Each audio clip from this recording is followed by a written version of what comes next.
মহানায়ক উত্তম কুমারকে নিয়ে সুপ্রিয়া দেবীর কন্যা সোমার একটি সাক্ষাৎকার। পায়ের অসহ্য যন্ত্রণা মাকে বাধ্য করেছিল নার্সিংহোমে যেতে। তাই ভাবি, মা যদি সেদিন কাছে থাকতো, এই মর্মান্তিক দুর্ঘটনা বুঝি ঘটতো না। বাবিকে বুঝি এমন করে হারাতে হতো না। কেন জানি না, বাবি বারণ করেছিল মাকে। শুনেছিলাম মাকে বলছেন, নার্সিংহোমে আর যাবে? এখানেই থাকো না, বাড়িতে ডাক্তার ডেকে ট্রিটমেন্ট করাও। সেটা ছিল 21শে জুলাই। কারণ মা 4ঠা জুলাই প্রথমে নার্সিংহোমে ভর্তি হয়েছিল, কিন্তু কলঙ্কিনী কঙ্কাবতীর শুটিংয়ের জন্য মাকে বারবার নার্সিংহোম থেকে চলে আসতে হতো। তাই যখন 21শে জুলাই মা আবার নার্সিংহোমে যেতে চাইল, বাবি মাকে ওই কথাগুলো বলেছিল। কিন্তু মায়ের অসহ্য পায়ের যন্ত্রণায় নার্সিংহোমে যেতেই হয়েছিল। খুব ছোটোবেলায় যখন নিজের বাবাকে ভালো করে চিনিনি, তখনই বাবি আমায় নিজের মেয়ের মর্যাদা দিয়ে দত্তক গ্রহণ করেছিল।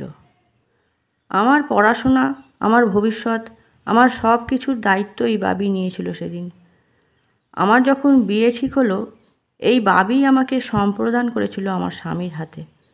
কিন্তু এমনই দুর্ভাগ্য আমার, কিছু কাগজের কথার ওপর বিশ্বাস করে আমাদের ডিভোর্স হয়ে গেল, যার মধ্যে কোনো দিন কোনো সত্য ছিল না। যা সত্য ছিল তা হলো সন্তানের প্রতি পিতৃস্নেহ আর পিতার প্রতি সন্তানের ভালোবাসা। বাবির চরিত্রটা বরাবরই, যা আমি দেখেছি, অদ্ভুত রকমের ইন্ট্রোভার্ট।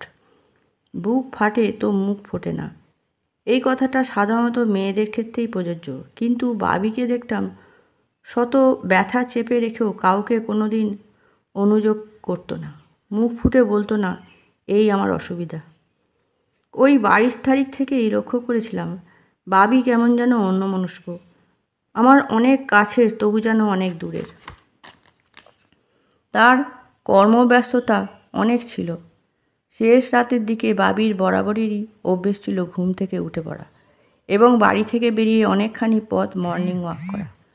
তারপর ফিরে এসে যোগাসন, ম্যাসাজ, বাথরুম, ঠাকুরঘর, ব্রেকফাস্ট। তারপরই কত ফাস্ট ছিল তার দৈনন্দিন জীবন। সেটা শুধু আমি কেন, যারাই তার ঘনিষ্ঠ সান্নিধ্যে এসেছেন সবাই জানেন। 23শে জুলাই সলিল দত্ত পরিচালিত অগবধূ সুন্দরীর শুটিং শেষ করে বাড়ি ফিরেছেন কিছুটা পরেই। দেবেশ কাকুর বাড়িতে সেদিন তার নেমন্তন্ন ছিল।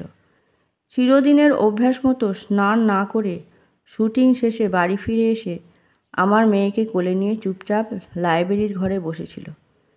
বাবির বোধহয় শরীরটা খারাপ ছিল, কিন্তু আমি বুঝতে পারিনি।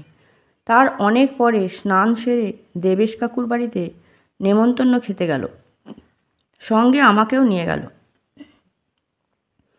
সবচাইতে আশ্চর্যের বিষয়, সেদিন কিন্তু দেবেশ কাকু চায়নি বাবি দেবেশ কাকুর বাড়িতে নেমন্তন্ন খেতে যাক।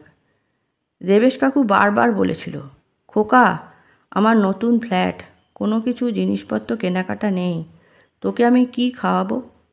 বাবি বলেছিল, নতুন ফ্ল্যাটে যাবি, সেলিব্রেট করবি না? আমি বাড়ির থেকে সব খাবার নিয়ে যাব। তারপর ওখানে খাওয়া দাওয়া হলো, বাবি গান করলো। 1:30টার সময় আমরা বাড়ি ফিরে এলাম। ফিরে আসার পর মনে হলো বাবির শরীরটা ভালো নয়।